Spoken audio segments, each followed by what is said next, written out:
Foreword by Sir Ken Robinson. Sir Ken Robinson has been named as one of Time, Fortune, CNN's principal voices. He was acclaimed by Fast Company magazine as one of the world's elite thinkers on creativity and innovation, and was ranked in the Thinkers 50 list of the world's top business thinkers. In 2003, he received a knighthood from Queen Elizabeth II for his services to the arts. His books, The Element, How Finding Your Passion Changes Everything, Penguin, Viking, 2009, and Finding Your Element, How to Discover Your Talents and Passions and Transform Your Life, Viking, 2013, are New York Times bestsellers that have been translated into 23 languages and have sold over 1 million copies worldwide. His TED Talk, Do Schools Kill Creativity, is the most viewed TED Talk worldwide. You would not be reading this introduction if on a cold November day back in 2006, John Cleese of Monty Python's Flying Circus had not been curled up, sick in bed in a lonely hotel room in Belgium. He was in Ghent to give the keynote address at the World Creativity Forum, a prestigious event attended by 1,200 delegates from around the world. Shortly after arriving in the city, he unexpectedly became ill, and his doctors insisted that he cancel his appearance. As sympathetic as they were to his plight, the event's organizer had to act quickly to find a replacement. Cue me. At the time, John and I had the same speaker's agent in London, and a few hours later, our agent called me to ask where I was and if I could possibly get to Belgium by the following evening. I travel a lot and could have been anywhere. As it happens, I was in Prague for another event, and it was just feasible to get to Belgium in time. It did worry me that my agent had no idea where I was, since he'd arranged for me to be in Prague in the first place, but I decided not to dwell on that. So it was that on that cold winter evening in Belgium, I stood on stage in place of John Cleese, and absorbed the mixed feelings of over 1,000 international delegates who were clearly downcast that he wasn't there. Though I didn't know it at the time, one of them, whose feelings were not mixed, was Pete Grimon-Prez, the co-founder of MyMachine, the terrific model which is at the heart of this book. It wasn't until 3 years later, in May 2009, that I met with Pete and the other founders of MyMachine for the first time.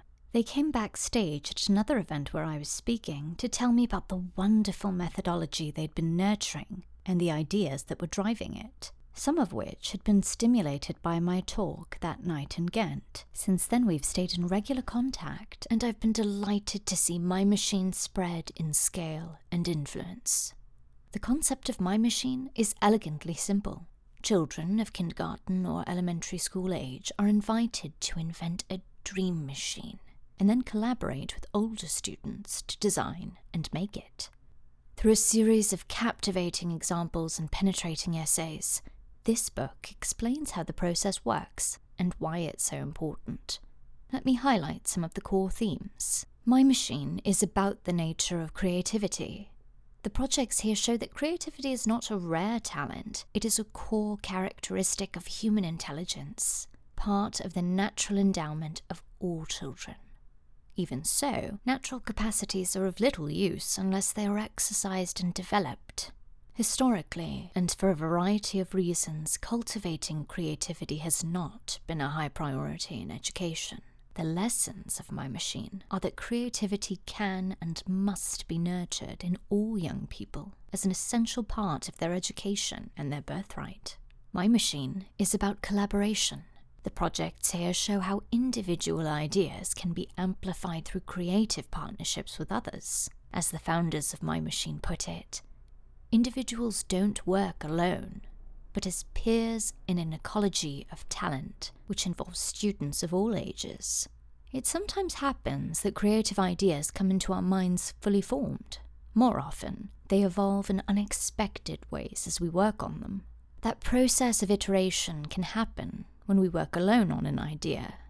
When we work with others, pooling insights and expertise, the initial seed of an idea can grow in all kinds of bountiful ways. As MyMachine illustrates, when they collaborate, young people also learn invaluable lessons about the value of cooperation, of give and take, and the pride in shared achievement. These skills will serve them for life. MyMachine is about the power of possibility. In most respects, human beings are like the rest of life on Earth. We are mortal, our lives are short and utterly dependent on what the planet can provide. In some respects, we clearly are different. They include these unmatched powers of creativity and collaboration.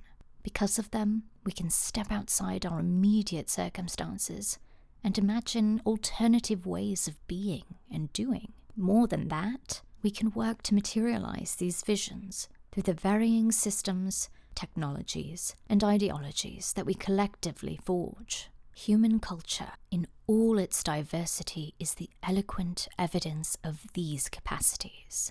As our children face the daunting challenges of a world that's spinning faster than ever, these powers of possibility have never been more needed. The second time I met the team from MyMachine was in 2015 in the United States. By then, the model was spreading far and wide and involved thousands of young people in 6 countries on 3 continents. It's gone on to become part of a worldwide movement for change in the opportunities we provide for young people, not only in education, but more widely. There are other innovations in many parts of the world and a palpable mood for collaboration across traditional cultural borders and old institutional boundaries. There's a long way to go and a lot to do. Changing education systems that have been around for 200 years isn't easy, but it is necessary. And there are new models emerging in different countries. To amplify this movement, we need practical examples of the vitality of creativity, the dynamics of collaboration, and the power of possibility. That's exactly what you'll find in the pages ahead, in this inspiring account of the work of MyMachine. By the way, that second meeting with MyMachine was at the Creativity World Forum in Oklahoma City. That time, I was the official keynote speaker, and the crowd seemed pleased to see me. And John Cleese, wherever he was presumably feeling much better. Sir Ken Robinson, February 2019, Los Angeles.